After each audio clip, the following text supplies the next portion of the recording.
Saudamos a amada igreja com a paz do Senhor Jesus. É sempre uma alegria estarmos juntos para glorificarmos a esse Deus. E o sentimento que temos é exatamente aquilo que expressamos através desse louvor. A gratidão por aquilo que Deus tem reservado para nós, novo céu, nova terra. E dentro desse tema que vamos expor nesta noite, como Jesus se apresenta à igreja, convidamos a igreja a abrir a palavra do Senhor, Apocalipse, capítulo 1, a partir do primeiro capítulo, primeiro verso. Apocalipse, capítulo 1, verso 1. Nós vamos usar a NVI.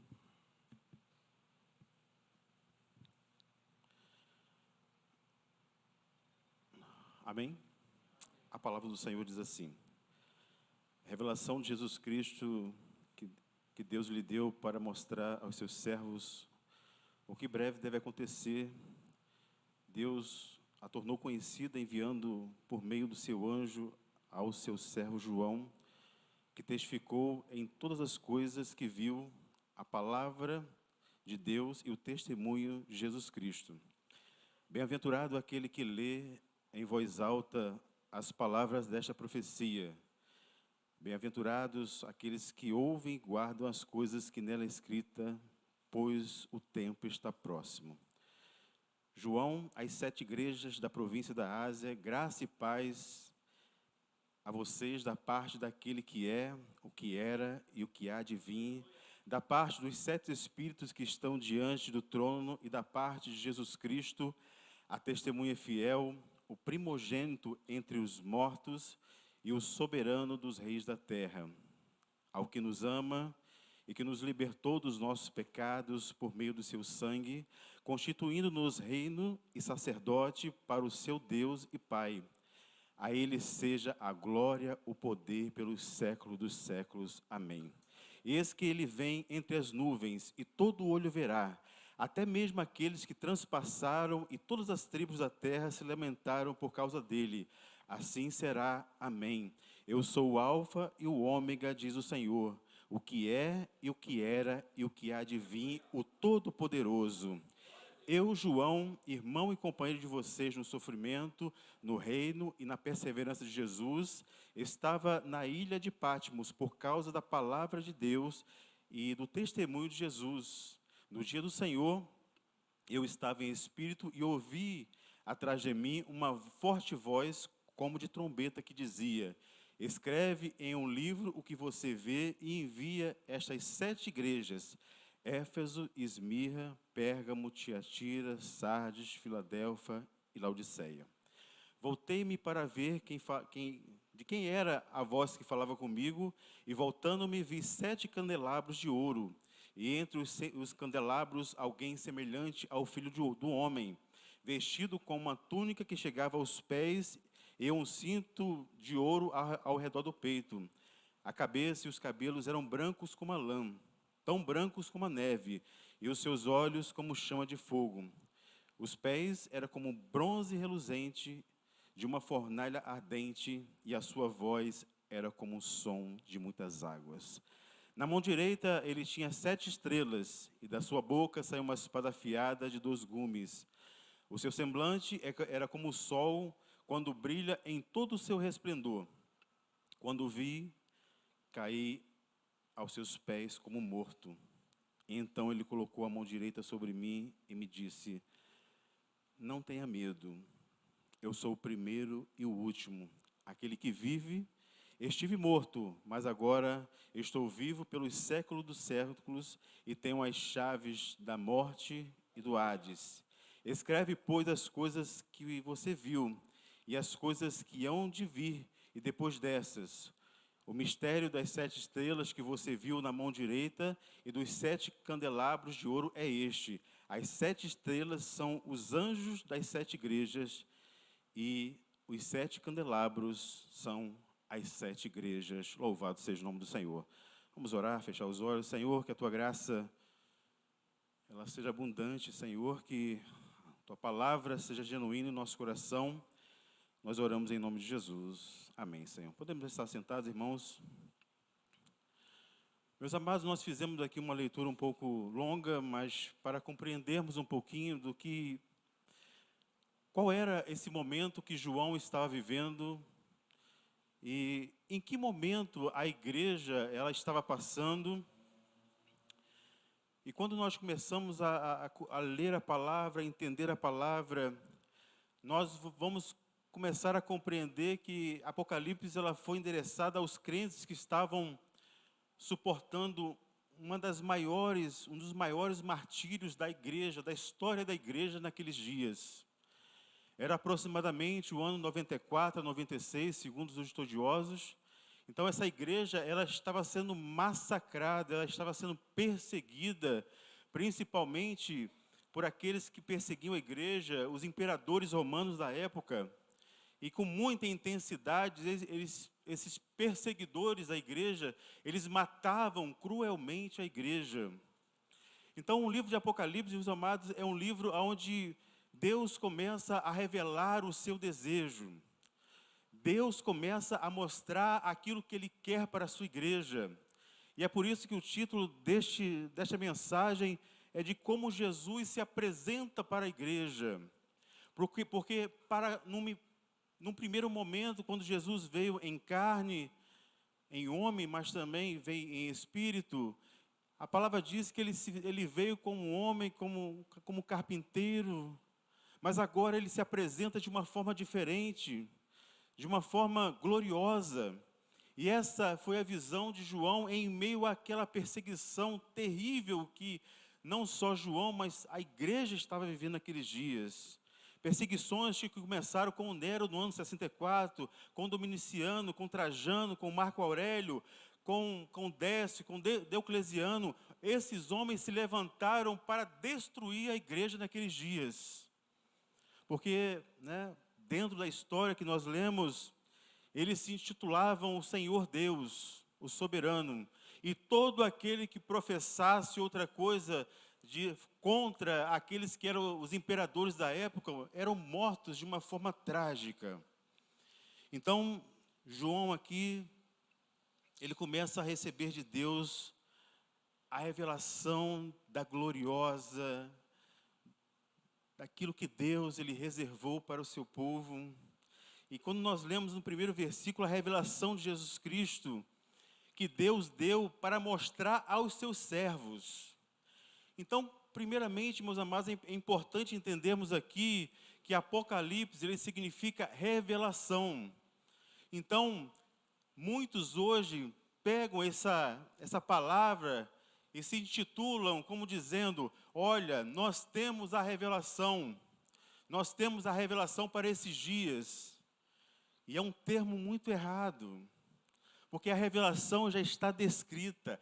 Deus deu a revelação à igreja, Deus deu a revelação ao seu povo. Não há outra revelação, não há outro momento, não há outros mistérios. A única revelação verdadeira foi aquela que Deus deu através da sua palavra, porque o cano já está fechado.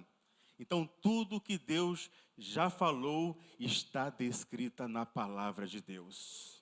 Então isso para nós, meus amados, é algo tremendo, porque a palavra é muito clara e diz assim: porque Deus deu, Deus não vai dar, ou talvez dará, mas Ele já deu para nós a sua palavra genuína. E essa palavra é a verdadeira vontade de Deus para a igreja.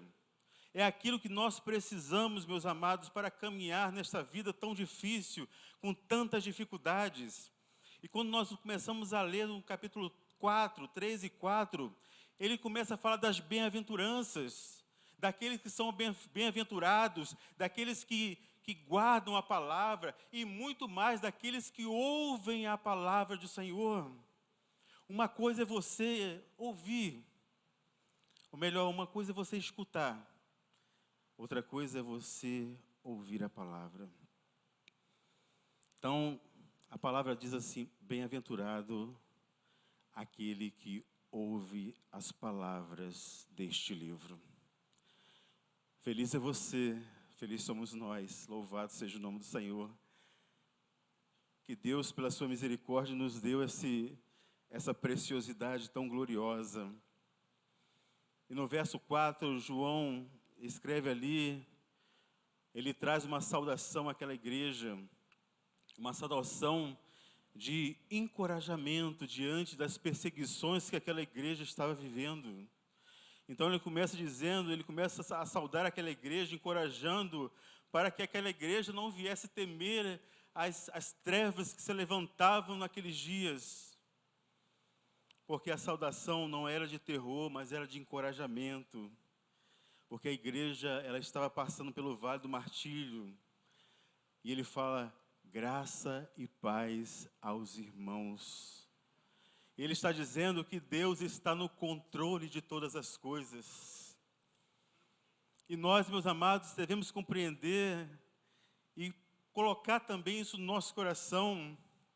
Nós vivemos tantas incertezas no mundo que vivemos, temores que nos afligem. Mas a saudação que João aqui, através do seu Espírito Santo, falou à igreja, graça e paz seja convosco. É uma saudação de encorajamento. E quem sabe você entrou aqui também neste lugar, precisando ser encorajado a viver ou a caminhar, a viver uma nova experiência com Deus. Deus te chama, Deus ele está no controle de todas as coisas. Nada foge ao seu controle, tudo está debaixo das poderosas mãos de Deus. Então ele começa com essa saudação, encorajando aquela igreja. E quando nós, meus amados, fazemos um paralelo da igreja primitiva, do sofrimento daquela igreja, que aquela igreja, ela não tinha o medo da morte. Quando sofria as perseguições, ela preferia morrer do que negar a Cristo. E quando nós fazemos um paralelo com as nossas vidas hoje, nós estamos vivendo um momento de crise nas igrejas, onde há um grande abismo naquilo que pregamos, naquilo que vivemos. Muitas vezes, aquilo que falamos ou praticamos. A igreja hoje, dos nossos dias, ela não tem o compromisso com a verdade. Ela tem discurso, mas não tem vida. Tem carisma, mas não tem caráter. Ela tem influência política, mas não tem a bênção do Espírito Santo. Nós precisamos, amados, de alguma forma, viver algo novo. Nós precisamos voltar ao primeiro amor. Aqueles irmãos que sofreram no passado, nas arenas, nas cruzes, foram martirizados. E João aqui foi o último dos apóstolos a morrer. Todos morreram. E a maioria, ou melhor, 99% foram martirizados pela palavra, pelos reinos, pelos romanos, pelos impérios daquela época. Nós precisamos voltar ao primeiro amor. Nós precisamos, meus amados, viver intensamente aquilo que Deus tem para nós. Nós precisamos entender que a igreja hoje ela tem um compromisso. E o nosso compromisso não é com a apostasia deste mundo que vivemos. O nosso compromisso é com a verdade bíblica, a verdade que muda o coração do homem. E fazendo um parênteses aqui a você que nos visita nesta noite, nós temos participado na quarta-feira de um assunto muito interessante, o discipulado, que nos mostra o que é ser discípulo, o que é viver dentro dos padrões bíblicos. E nós precisamos todos os dias vivermos esta bênção, meus amados. Nós precisamos entender que a igreja ela tem que amar a palavra mais que as riquezas. Nós temos que ser uma igreja que chora pelos pecados, pelas almas daqueles que perecem. Não pela dificuldade da vida presente. Uma igreja que pregue aos ouvidos. E hoje, infelizmente, muitos abandonaram a simplicidade do Evangelho. Eles querem substituir aquilo que é verdadeiro por aquilo que é novidade do mercado da fé. E muitas vezes eles pregam aquilo que o povo quer ouvir, não o que o povo precisa ouvir. Então não há como comparar, meus amados, a igreja do passado, o martírio que essa igreja viveu, com os nossos dias. Mas nós temos que ser diferentes. Nós temos que ter compromisso com a verdade. Nós temos que pregar a salvação em Cristo Jesus. Nós temos que entender que a igreja do Senhor, ela não está centrada na vontade do homem, mas ela está centrada na vontade de Deus. Ela é cristocêntrica, bendito seja o nome do Senhor. Ela tem que ser cristocêntrica. E essa a comparação que vivemos com a igreja do passado e as nossas vidas hoje. E João começa a apresentar, Jesus começa a se apresentar àquela igreja ali no verso 5, ele começa a mostrar o seu perfil, como Jesus é. E ele menciona aqui já no verso 5, 3 títulos gloriosos. Primeiro, Jesus, ele é a fiel testemunha, meus amados. Jesus, ele foi fiel em todo o seu ministério. Ele nunca deixou de testemunhar da verdade. Ainda que sofresse as perseguições desta vida, dos impérios da época, ele nunca negou a fé no Pai. E nós, como igreja, devemos entender que nós devemos pregar a verdade, porque Jesus, ele pregou a verdade, porque ele era a verdade.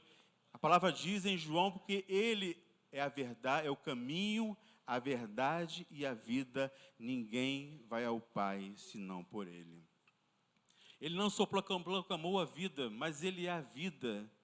Ele é o profeta, ele é a mensagem, ele é o sacerdócio, o sacrifício.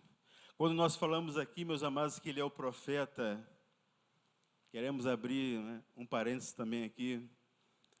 Você não precisa de profetas. A maior profecia está aqui, que é a palavra de Deus. Essa profecia, ela vai te consolar. Ela vai te dar forças para caminhar. Ela vai te dizer, não temas que eu sou contigo. A maior profecia é a palavra de Deus, louvado seja o nome do Senhor. Em segundo lugar, o verso 5 diz que ele é o primogênito dos mortos. Ele foi o primeiro a ressuscitar. Em João 3,16 fala que ele foi o unigênito de Deus Pai, ele foi o único, o Filho único que desceu para dar vida ao homem. Mas agora a palavra diz que ele é o primogênito, o primeiro a ressuscitar dentre os mortos. Esteve morto, mas está vivo para todo sempre, de eternidade a eternidade. Ele é Deus, louvado seja o nome do Senhor. E em terceiro, a palavra diz que ele é o príncipe, ele é o Senhor da terra. Nós falamos um pouquinho sobre isso. Precisamos entender, meus amados, que Deus, ele está no controle de todas as coisas. A igreja precisa compreender que Jesus, ele é o Senhor da vida.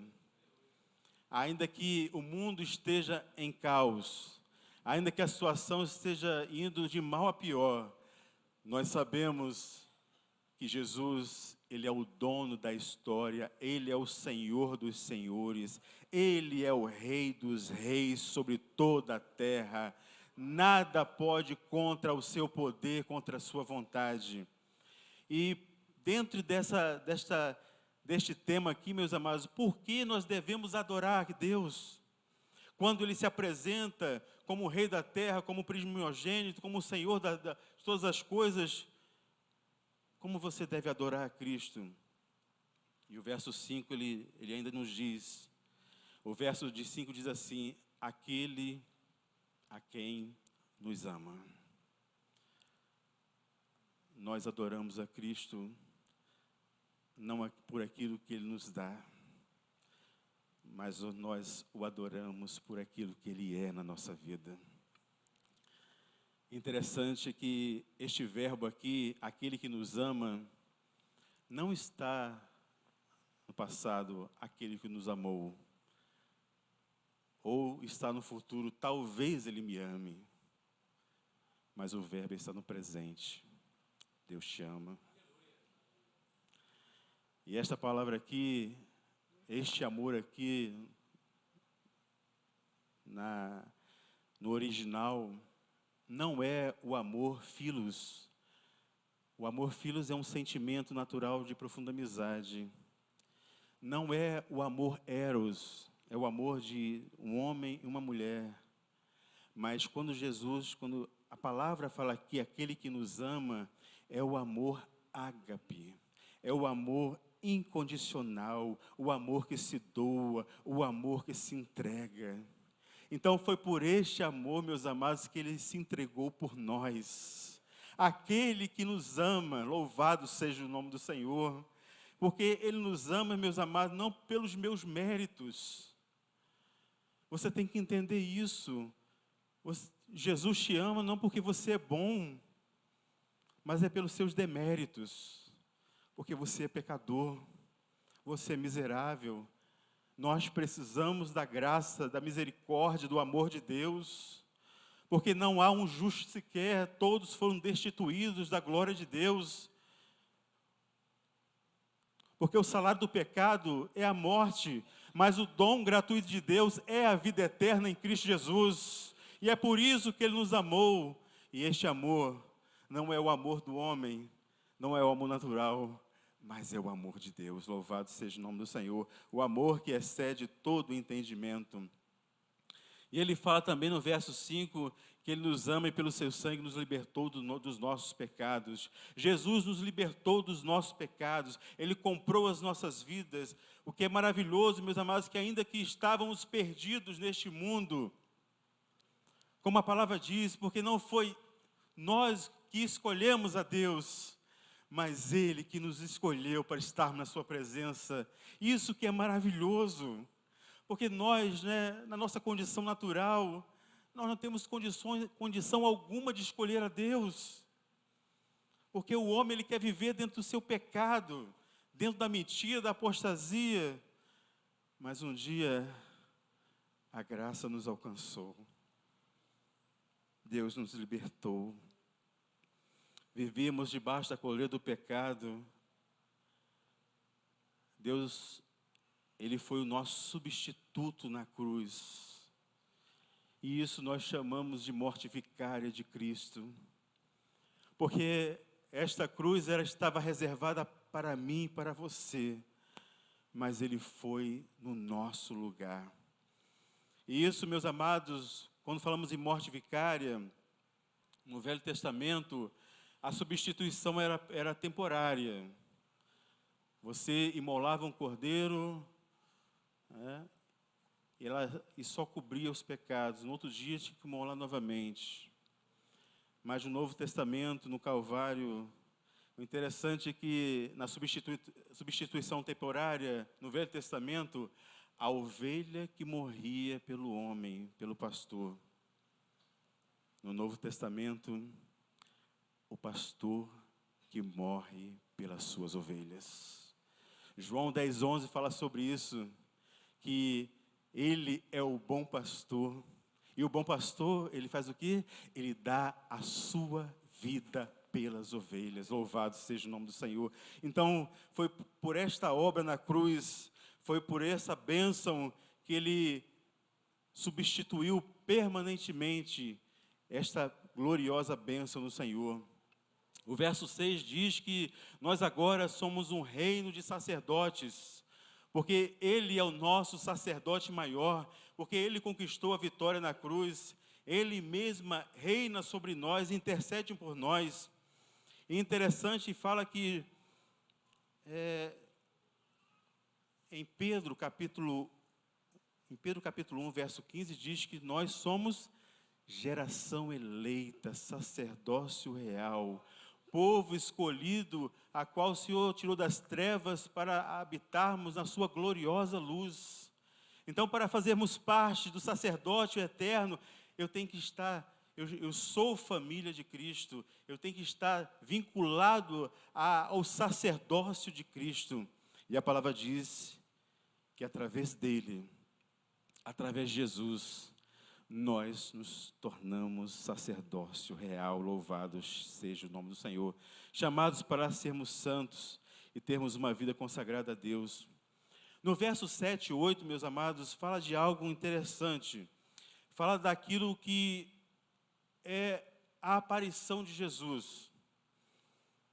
E sempre há uma pergunta que há no nosso coração: quando Jesus virá? Nós temos, visões teológicas, mas a palavra, nós não podemos fugir daquilo que a palavra nos fala. Então, quando Jesus virá, muitos estudiosos, de uma forma precipitada, tentam marcar data ou agendar alguma coisa para identificar que Jesus vai voltar em tal ano, ou mês, ou dia. E nós sabemos que são sempre frustrados. Porque, meus amados, a volta de Cristo, ela não pertence à razão humana, ela é da economia de Deus. Deus sabe o tempo, Deus sabe a hora, Deus sabe o momento. Mas para nós hoje, igreja, o que é mais importante para nós é ouvirmos a palavra desse livro e guardarmos o nosso coração. Então a palavra, meus amados, ela fala de uma forma literal. O mundo inteiro verá esse sinal. E como Jesus virá? A sua vinda será pessoal, pública, visível, poderosa, será vitoriosa. A Bíblia, meus amados, desconhece qualquer segunda vida invisível ou secreta, como alguns pregam por aí. Mas nós cremos que quando Jesus voltar, todo olho verá, louvado seja o nome do Senhor. No verso 9, meus amados, fala da identificação. João aqui, ele começa a falar aonde ele estava. Ele começa com a saudação, ele começa com uma palavra de consolo, mas no verso 9, ele começa dizendo que ele estava numa ilha. Eu, João, meu irmão, vosso companheiro na tribulação, no reino, na perseverança, achei-me na ilha chamada Pátimos, por causa da palavra do Senhor e do testemunho do Senhor. Então essa ilha, meus amados, era uma ilha, podemos dizer que era uma ilha de prisioneiros políticos. Todos aqueles que eram contra, os governos daquela época, eram lançados nessa prisão para serem mortos ali. Então esse tempo era o tempo do imperador Domiciano, que atribuía, como já falamos assim, para si o título de Senhor e Deus. Então, mas mesmo no lugar de exílio, ele recebeu a presença de Deus naquele lugar. Meus amados, não importa o momento que vivemos, se você está em comunhão com Deus, e a palavra nos fala logo em seguida, e ele estava em espírito. Quando você está em espírito com Deus, Deus visita o teu coração, Deus traz quebrantamento, Deus fala conosco, louvado seja o nome do Senhor. Então, no verso 10, a palavra diz que João estava ali em espírito, apesar de fisicamente ali em Pátimos, sofrendo por consequências das perseguições daquela época, ele estava ali naquele lugar, mas a palavra diz que ele estava em espírito. E nós também, nós não estamos no nosso lugar. Nós estamos peregrinando por um mundo terrível, mas precisamos estar em espírito. João recebeu essa revelação no dia do Senhor. A igreja, João ouve a voz por detrás, uma grande voz, uma voz maravilhosa. Interessante que a visão começa com a audição. João teve uma visão, mas na verdade ele ouviu primeiro aquilo que era a voz, como voz de muitas águas. E a ordem era: escreve tudo o que vês em um livro. E quando começamos a compreender no verso 12, meus amados, João, ele tem uma visão da igreja através dos candelabros. Nós entendemos que esta luz é a igreja, ela é refletida pelo candelabro. a igreja, ela deve ser a luz do mundo. A igreja, ela não deve refletir aquilo que o mundo reflete. Mas nós, igreja, precisamos entender que nós somos a luz do mundo. O que reflete em nós não é nosso, mas é do Senhor. Ela é a luz do mundo, por isso que ela é comparada com um candelabro, porque ela deve refletir a luz. Nós somos igreja, nós devemos resplandecer a luz do mundo. No verso 13, a palavra começa a dizer que João começa a ver como Jesus ele se apresenta. E ele começa a ver um Jesus glorificado. Eu fico imaginando, meus amados, né? João, né? Aquele que foi apóstolo de Jesus, foi discípulo de Jesus, que caminhou com Jesus. A palavra diz que João era o discípulo mais próximo de Jesus. Era aquele que reclinava a cabeça no ombro de Jesus na ceia. Era um homem de intimidade, um homem que tinha uma experiência gloriosa com o Senhor. E ele, conhecendo Jesus como um homem de dores, um homem que sofreu pelo Evangelho, e agora ele vê um homem glorificado. Jesus se apresenta com um corpo glorificado, as suas vestes como vestes de um sacerdote rei, como aquele que é de Deus. Então ele começa a descrever que as suas vestes eram maravilhosas. No verso 13, a palavra diz que em meio ao candelabro, um semelhante ao Filho do Homem. Interessante, meus amados, que primeiro João vê o candelabro, depois João vê Jesus, sendo um corpo glorificado.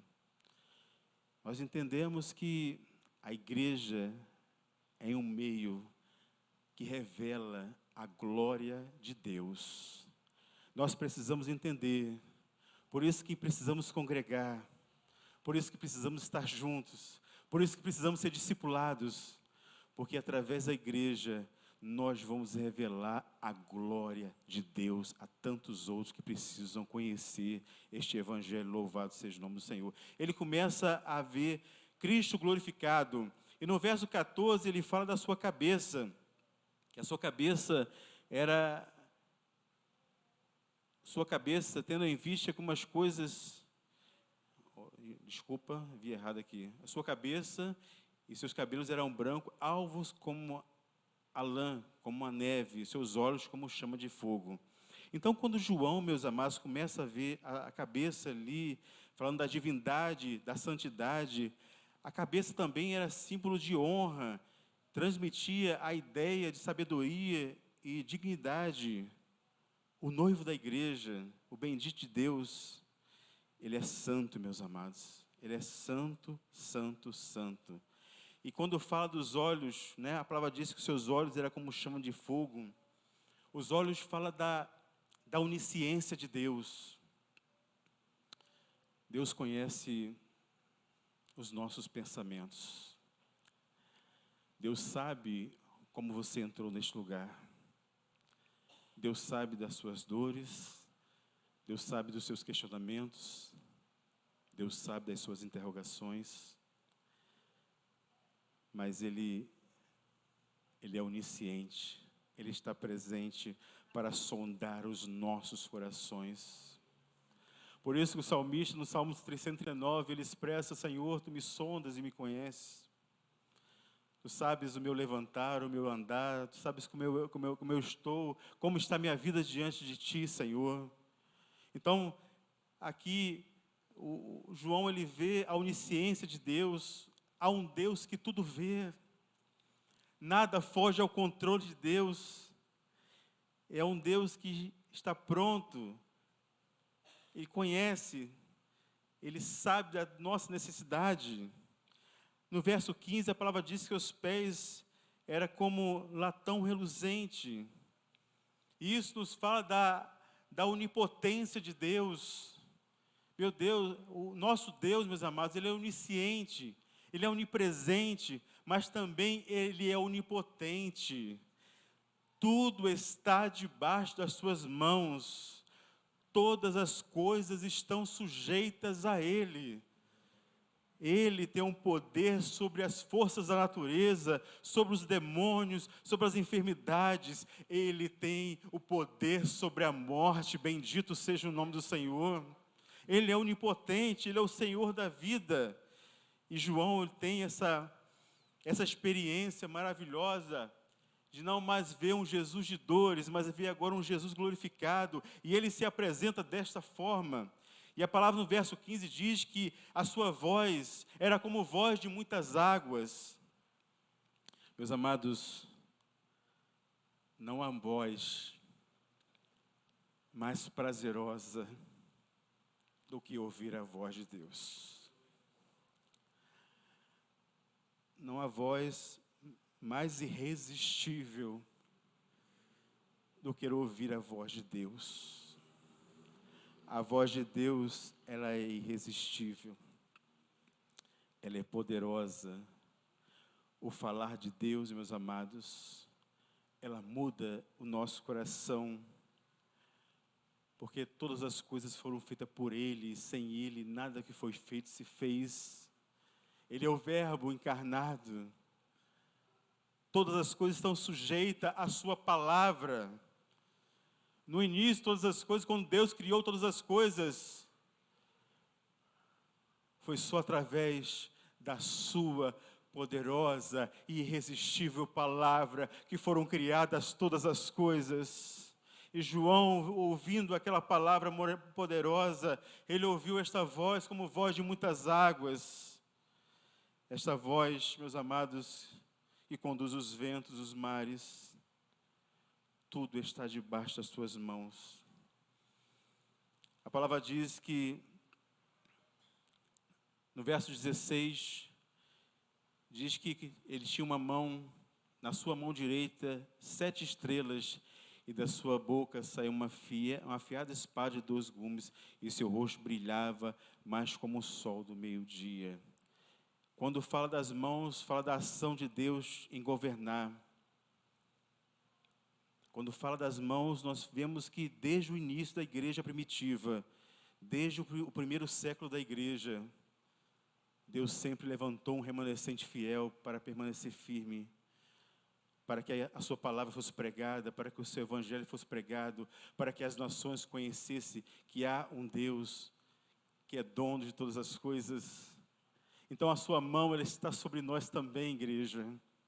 Nós estamos debaixo da potente mão de Deus que nos conduz a cada dia.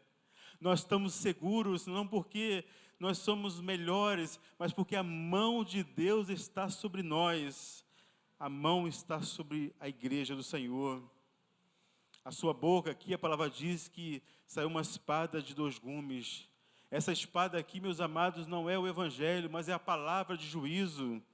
Então a única arma que Deus vai usar não é um poder bélico, não é aquilo que os homens usam, não é nenhuma bomba atômica.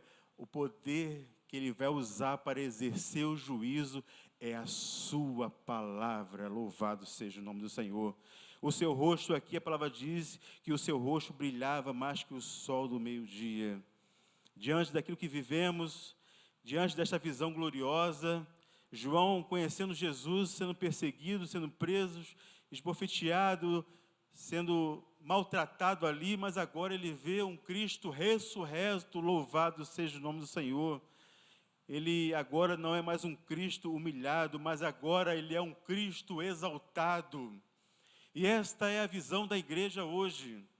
Nós caminhamos, nós sabemos que Deus tem para nós, e o nosso desejo, meus amados, é encontrar também como Jesus o encontrou, é encontrar um Jesus desta forma, um Jesus glorificado, um Jesus que reina, um Jesus que governa todas as coisas.